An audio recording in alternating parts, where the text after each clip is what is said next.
Gimana kita harus biaya kuliah, biaya kehidupan yang harus saya tanggung gitu kan. Terus gimana kita tetap survive untuk beli buku, misalnya begitu. Buku yang di luar non modul kita kan harus memperkaya ilmu kan gitu. Itu butuh uang. Dan sementara untuk COVID-19 ini semua kegiatan ekonomi menurun drastis. Pilihan apa yang saya punya? Nggak ada. Selain ya fighting maju aja.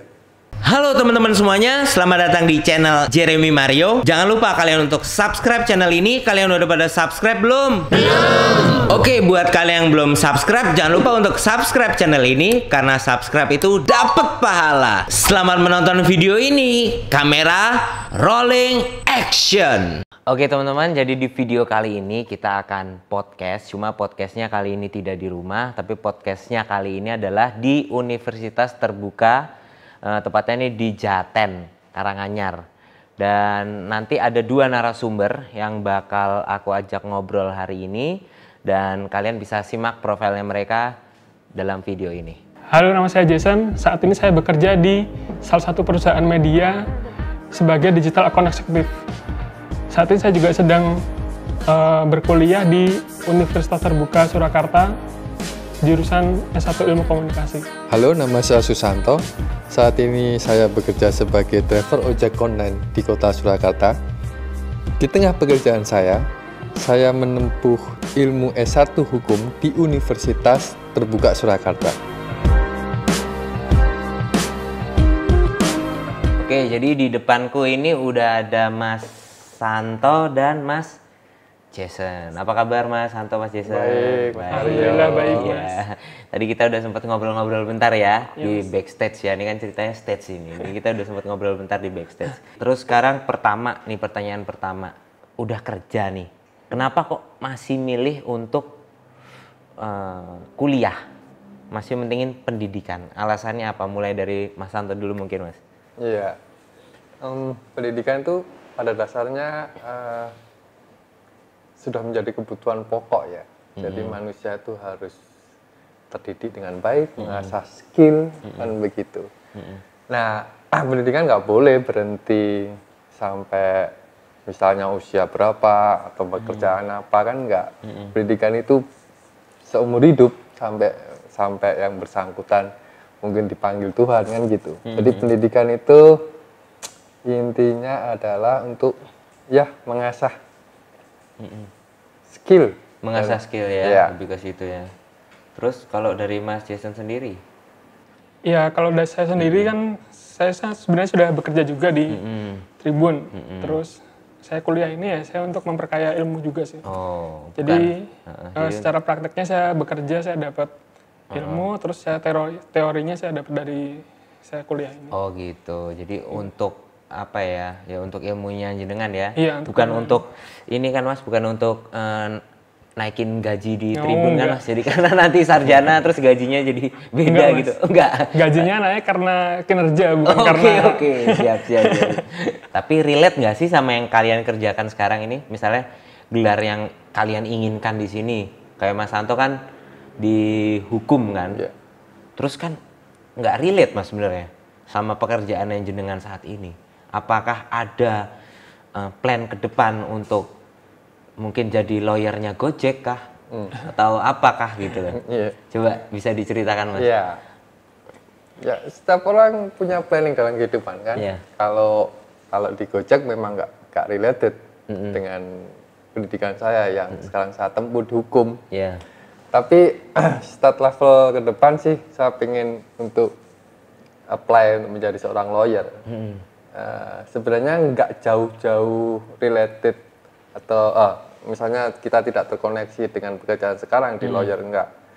Lebih spesifikasi kalau memang saya ingin jadi lawyer, saya lebih ke law and digital technology dengan spesifikasi law and digital technology, dan itu sebenarnya related ke Gojek karena Gojek adalah sebuah perusahaan transportasi yang berbasis teknologi. Jadi bagi saya itu untuk ke depan Untuk misalnya kalau untuk studi lebih jauh, untuk menjadi seorang lawyer, saya pinginnya malah ke law and digital technology dengan spesifikasi ke sana. Kan masnya kan harus ke sana kemari nih, kantor orderan. Iya. Terus itu ganggu nggak kira-kira tuh? Misal nih, tiba-tiba lagi belajar tapi nyalain aplikasi, terus nanti HP-nya bunyi, terus itu apa yang harus kamu lakukan, Mas? Iya. Kalau saya dulu pas pertama memang agak terganggu dengan ini. Tapi lama-lama saya punya strategi sendiri. Tapi kalau saya sedang on beat, biasanya saya bawa buku atau saya punya handphone yang saya bisa untuk akses ke buku ajar online.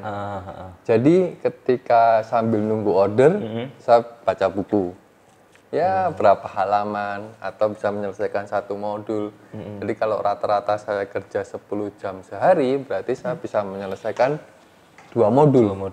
Dan sambil nunggu orderan, sambil belajar. Misalnya juga kalau karena spesifikasi akun saya adalah GoFood, nunggu di restoran kan lama itu.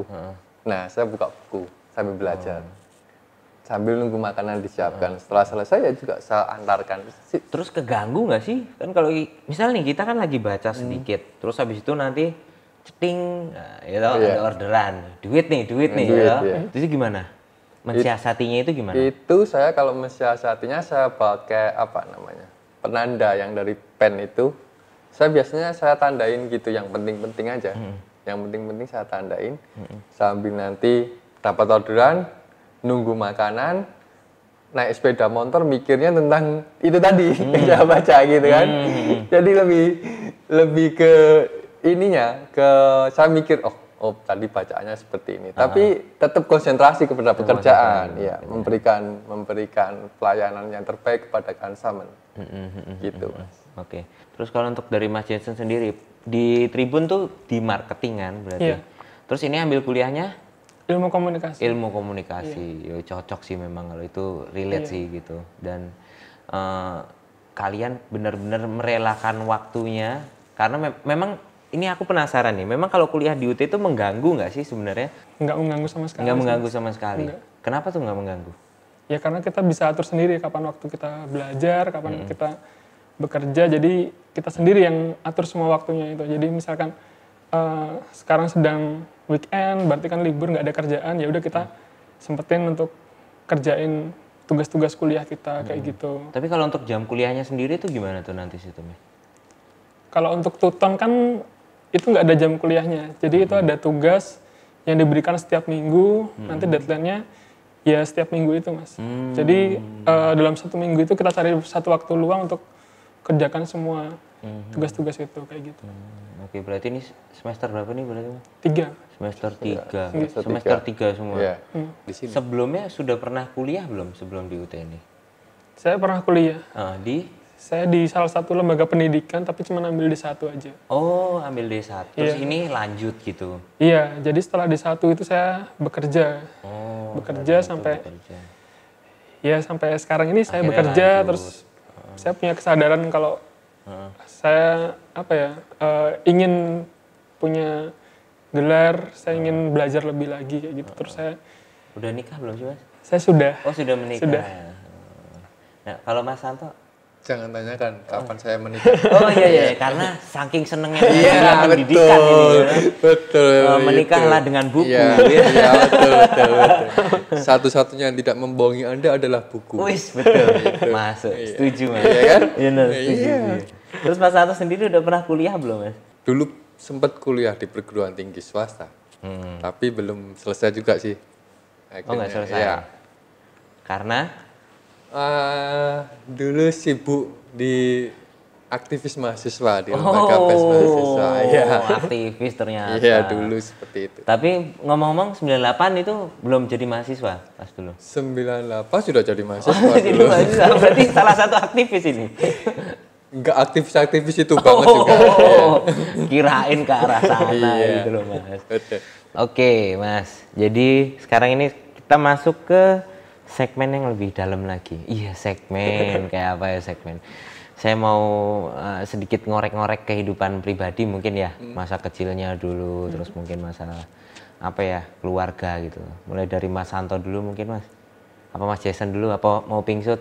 Apa saya ngomong pingsut saya ngomong. Yang berkeluarga dulu aja. Oh, yang berkeluarga dulu aja. Orang tua tuh harus. Oke. Yang berkeluarga yang dulu, berkeluarga monggo. dulu ya? Iya. Oh, enggak yang tua dulu aja. Bukan penak nih. Jiwanya muda loh, aktivis loh. Jiwanya muda, jangan salah. Apa di dunia ini yang paling berat tuh orang yang berkeluarga. Oh iya. Monggo silakan aja dulu yang berkeluarga. Oke, monggo Mas. Ya, kalau masa kecil saya ya normal-normal aja sih Mas. Saya Anak baik-baik ya? gimana Mas? Anak baik-baik ya? Ya alhamdulillah Mas. Oh, tak pikir anak nakal gitu kan ada. Oh, baik-baik. Enggak, Mas. Ya. Ini baik karena ada kamera apa gimana Mas? Iya, salah satunya Mas. Oke, lanjut Mas. Iya ya, saya kecil di Solo terus pernah SMP di Bekasi sebentar terus balik lagi ke Solo sampai sekarang di Solo. Saya lulus SMA sempat kuliah 1 tahun. Habis itu saya kerja di salah satu media cetak di Solo. Saya kerja di media cetak itu selama 8 tahun. 8 tahun media cetak itu tutup. Tutup terus saya harus segera berpindah juga. Waktu itu saya pindah ke salah satu radio juga di Solo. Setelah di radio itu saya pindah ke salah satu digital printing. Baru sekarang ini saya di Tribun Solo. Oh, berarti memang dari dulu tuh sukanya ya memang dunia media ya? Betul Mas. Karena memang ya bener relate sama cita-citanya ya, yang mau jadi wartawan apa sport ya, bola ya, internasional ya gitu. Cuman nggak kesampaian jadi wartawannya, sekarang malah jadi marketingnya. Terus di Bekasi itu SMP dulu? SMP. Oh, saya dulu juga Bekasi Mas. Oh, di mana? Saya Bekasi Timur. Oh, di Bekasi Timur. Mas Jason? Saya perbatasan Bekasi Bogor sih Mas. Oh. Daerahnya jauh berarti. Bojongkulur ya itu. Bojongkulur ya? Iya. Oh, saya di Bekasi Timur, di Kota Legenda gitu. Terus pernah nggak Mas dalam hidup mengalami hal sulit gitu? Apa gitu yang benar-benar membuat Mas, setiap orang kan pasti punya pengalaman hidup yang membentuk Mas Jason jadi seperti ini gitu. Jadi sebenarnya kan orang tua saya kan cuma wira swasta ya. Cuma wira swasta itu aja. Waktu itu saya lulus SMA, sebenarnya pengen banget kuliah Mas. Cuman karena terbentur biaya, jadinya saya tertunda untuk kuliah. Cuman waktu itu ibu saya sempat minta bantuan ke kakak-kakaknya, akhirnya saya bisa kuliah di satu. Saya kuliah di satu selama setahun ya Mas. Setahun lulus, langsung saya cari kerja. Nah, alhamdulillahnya saya bisa diterima di salah satu media cetak itu, Mas. Nah, di situ saya dapat banyak pelajaran, dapat banyak ilmu. Karena saya kan di sana cukup lama juga, Mas, 8 tahun. Terus terlalu enak juga, Mas, terlalu berada di zona nyaman akhirnya. Zona nyaman. Iya, harusnya saya bisa mengembangkan diri dengan mungkin berpindah ke kantor yang lebih baik. Karena kan waktu itu memang tren media cetak turun. Dan Solo sendiri kan terkenal sebagai kuburannya media cetak karena banyak media cetak di Solo itu yang tutup, Mas, kayak gitu. Makanya cuman saya waktu itu emang nggak kepikiran, Mas, untuk pindah apalagi ke tempat lain. Jadi saya teruskan aja sampai tutup. Baru karena memang udah zona nyaman ya. Iya, Mas, baru survive-nya ya setelah tutup itu saya juga agak kesusahan untuk nyari kerja. Waktu itu sebenarnya masih umur 27 sih, Mas. Cuman saya untuk nyari pekerjaan yang senyaman dengan kantor yang dulu itu emang agak susah. Makanya dari kantor yang lama itu saya sempat beberapa kali pindah sampai akhirnya sekarang saya di Tribun Solo. Tapi istri juga kerja? Istri kebetulan baru aja resign sih, Mas, tapi udah setahunan. Terus dulu pas sempat nganggur 3 bulan itu, padahal udah habis nikah nih. Habis nikah. Nganggur 3 bulan. Iya. Berarti hidupnya dari Sumbangan? Ya dari pesangon, Mas. Oh, pesangon. Tak pikir dari ini apa resepsi kan dapat sumbangan tuh, Mas. Itu balik lagi ke catering, Mas. Di catering ya. Buat bayar catering, bayar gedung ya. Oke. Tapi jenengan sekarang udah rumah sendiri ya? Saya ikut mertua, Mas. Oh, ikut mertua. Iya. Oke. Siap, monggo, Mas. Apanya Pengalaman Mas, hidupnya. Oh, tadi udah nyuruh yang yang muda dan berkeluarga duluan loh. Monggo sekarang yang kalau masa kecil ya ini ya, ngomong masa kecil ya? Iya, masa kecil. Masa kecil ya. Bandel mesti ketok. Masa kecil karena saya dari keluarga presiden. Oh, sorry, enggak. Biasa aja. Masa kecil ya sama seperti anak-anak kecil yang lain, bermain. Ya biasa-biasa saja mengalir, tidak ada yang istimewa. Itu saja, tidak ada apa ya wahyu dari Tuhan kelak akan menjadi seorang presiden republik ini, enggak ada. Oh, enggak ada, biasa-biasa saja. Pernah nggak mengalami titik terendah dalam hidup? Titik terendah di dalam hidup itu semua orang pasti mengalami. Nah, itu dia yang aku pengen. Yang saya alami. Titik terendahnya tuh bisa di-share dong ke sini, Mas, itu. Biar orang-orang tuh tahu. Titik terendah itu gimana ya? Oh, waktu itu ada di Bali. Oh, sempat ke Bali merantau. Iya, saya sempat balik ke merantau. Tapi ini juga kasus hukum juga gitu. Oh, kasus hukum. Jadi adik saya itu kayak ditipu gitu untuk investasi di bidang falas gitu. Nah, investasinya ternyata investasi bodong gitu. Dan akhirnya ya sampai jual rumah keluarga untuk menutupi itu gitu. Ini tuh jadi titik terparah saya dalam hidup. Terus saya jadi berpikir, kalau Anda nggak punya knowledge, apalagi Anda nggak punya knowledge tentang hukum gitu, Anda sering ketabrak-tabrak di dalam dunia ini gitu. Nah, setidaknya terus saya berpikir ada yang salah ini pasti dengan saya gitu. Saya nggak bisa seperti ini terus, artinya terpuruk gitu, harus jual rumah gitu untuk menutupi itu gitu. Saya harus berubah. Tapi apa yang saya bisa saat ini? Saya berpikir apa yang bisa saya buat saat ini? Ya kadang saya jadi penulis lepas, kadang ya bantu teman-teman. Terus ya ada opportunity Gojek, ya kita ambil karena saya berpikir pekerjaan ke depan itu tidak lagi Anda kayak pekerjaan konvensional, ikut perusahaan, digaji segala macam, itu tidak lagi jadi tren ke depan. Anda harus mandiri sendiri bekerjanya gitu. Akhirnya saya ambil kesempatan ini, terus berdasar pengalaman karena kendala hukum waktu di Bali, saya jadi semangat gitu untuk belajar hukum gitu. Dan saya berpikir kalau dulu itu saya mau hire lawyer itu harganya mahal, Mas, kita nggak kuat dan kita nggak tahu harus minta pertolongan siapa gitu. Jadi saya ada semacam apa ya, dorongan gitu, kalau orang nggak punya harus dibantu gitu. Kalau Anda jadi lawyer, ada dua janji gitu ya. Satu, anti perceraian. Yang satu ya bantu orang yang sifat kasusnya untuk orang-orang yang lemah gitu, yang mereka miskin, yang perlu bantuan gitu, ya harus dibantu gitu. Tapi setidaknya supaya orang yang lemah ini mendapat keadilan gitu. Iya, betul. Jadi semoga nanti pas saat Mas Santo ini sudah jadi lawyer, semoga tidak melupakan.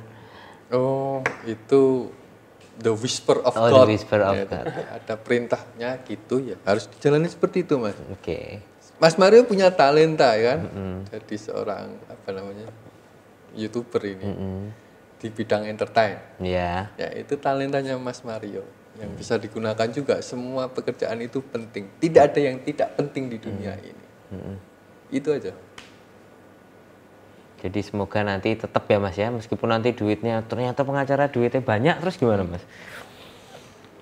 Apa tetap dengerin the whisper of God itu atau duit ya? The whisper of money. money is important tapi it's not everything. Gitu. Jadi but everything need money. Everything need money but not all. Nah, gitu kan, Mas. Jadi ya uang itu memang jadi penunjang untuk kita bisa hidup. Tapi bukan tujuan hidup. Just the real.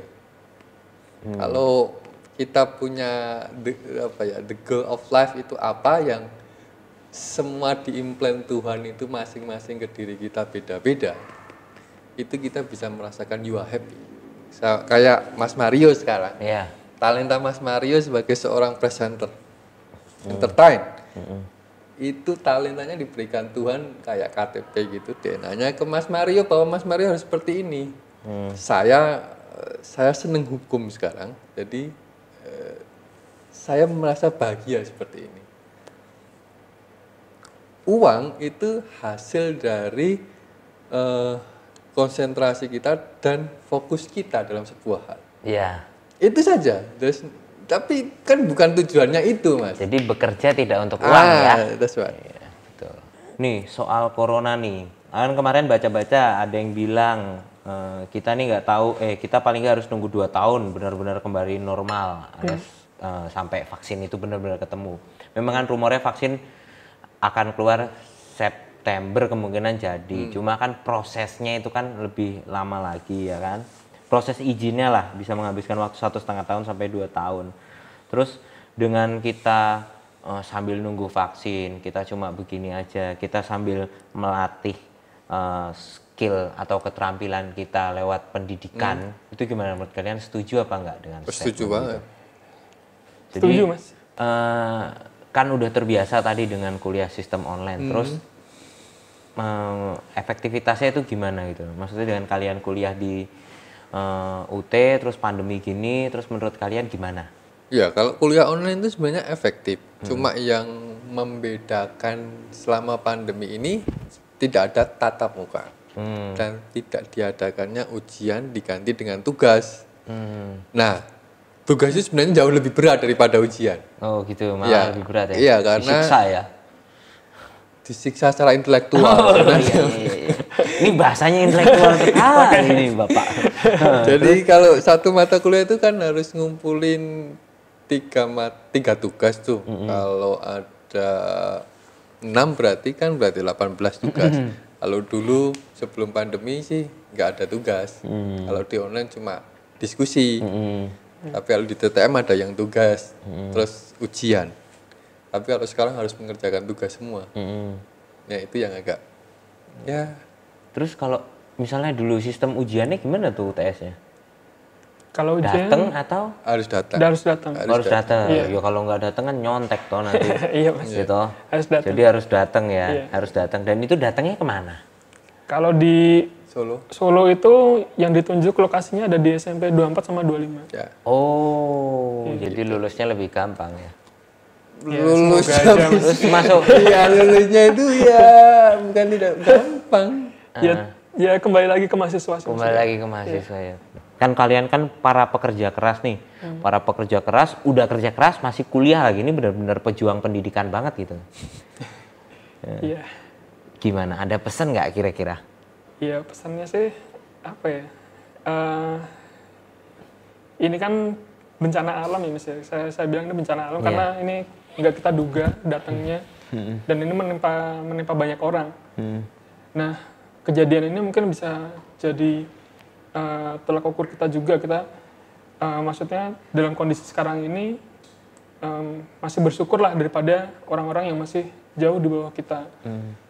Dari segi pekerjaan, dari segi apapun lah itu, kita masih bisa bersyukur dengan apa yang bisa kita kerjakan sekarang, masih ada pendapatan, padahal di luar sana banyak yang kehilangan pekerjaan, banyak yang kehilangan mata pencaharian mereka kayak gitu.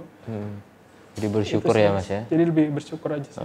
Lebih ke bersyukur aja ya, ternyata lebih beruntung ya daripada orang. Betul. Kalau untuk Mas Anto sendiri? Ya, keep fighting. Keep fighting. Ya, kalau orang miskin tuh nggak punya opsi, opsinya itu cuma satu, fighting till the end kan gitu. Jadi ya COVID-19 ini ya bagi saya survival of the fittest. Jadi kalau untuk seleksi alam Anda bisa berhasil nggak? Anda bisa maju satu langkah nggak? Ya kalau ingin jadi yang terbaik, terbaliklah. Itu prinsip saya. Kalau Anda ingin jadi yang terbaik, terbaliklah. Be opposition. Out of the box kan gitu. Jadi ya apapun itu jangan, kalau saya kemarin juga sudah hampir putus asa. Waduh, ini sepi, gimana cara membayar kuliah? Gimana ini untuk menghidupi diri saya sendiri? Tapi saya percaya itu, jadi setiap kejadian itu pasti ada reasonnya di balik itu. Somehow seperti itu kan gitu. Jadi ya keep the best for today. Kalau ingin jadi yang terbaik ya terbalik. Out of the box.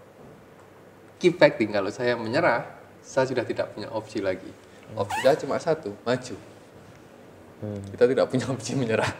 Tapi sempat hampir putus asa ya? Putus asa lah. Gimana kita harus biaya kuliah, biaya kehidupan yang harus saya tanggung gitu kan. Terus gimana kita tetap survive untuk beli buku, misalnya begitu. Buku yang di luar non modul, kita kan harus memperkaya ilmu kan gitu. Itu butuh uang. Dan sementara untuk COVID-19 ini semua kegiatan ekonomi menurun drastis. Pilihan apa yang saya punya? Nggak ada. Selain ya fighting, maju aja. Kalau saya menyerah, saya ikuti arus mainstream untuk menyerah. Nah, sekarang nih ada pertanyaan yang lupa aku tanyain nih tadi. Kenapa kok memilih universitas terbuka? Iya Mas, kalau saya pribadi milih UT ya karena untuk waktu kuliahnya itu fleksibel. Oh, waktu kuliah fleksibel. Iya, sedangkan saya kan bekerja. Jadi saya butuh untuk tetap kuliah tapi tetap bisa juga bekerja kayak gitu. Terus ada batasan usia nggak sih di UT? Tahu saya nggak ada sih Mas. Oh, nggak ada batasan usia ya. Nggak ada. Terus selain itu juga biayanya terjangkau. Mas. Biaya terjangkau. Tapi pembelajarannya online ya. Pembelajarannya jadi online. Lebih irit juga ya jadi ya. Lebih irit jadi nggak. Tapi kuota juga nggak boros kan? Enggak Mas. Enggak ya. Aman. Aman ya. Iya. Kalau Mas Santo sendiri? Ya dulu sih sebelum masuk UT saya searching gitu. Komparatifnya apa sih kalau mau masuk ke UT, keuntungannya, advantage-nya apa. Bagaimana sih kalau tak perbandingkan ke universitas yang lain gitu, misalnya yang swasta. Ternyata itu UT itu sudah punya standar internasional Open University loh. Oke. Terus dia mengantongi sistem manajemen itu ISO 9001. Artinya itu sudah bagus gitu kan. Dia ban PT-nya itu akreditasi B. Terus ini perguruan tinggi negeri. Terus fleksibel untuk kita bisa mengatur kerja kita sama kita bisa kuliah. Terus biayanya ringan.